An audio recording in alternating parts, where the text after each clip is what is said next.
ukam kallang joyidami? Necha marta tushuntirishim kerak senga.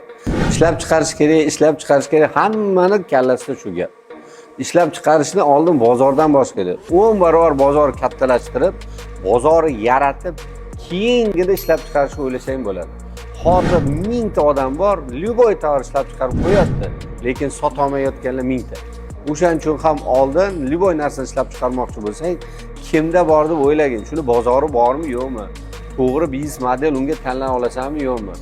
Ketadimi, yo'qmi? U narsani o'rgangin, analiz qilgin, yaxshilab tahlil qilib, bozor yarata olsang, keyingina boyagidek ishlab chiqarishga o'tsang bo'ladi. Ungacha umuman haqda o'ylamagin. Nechta ishlab chiqaruvchilar oldimga keladi. Ular hammasi mana shu xatoni qilib, dalgoyami, qarzlarga botib ketgan.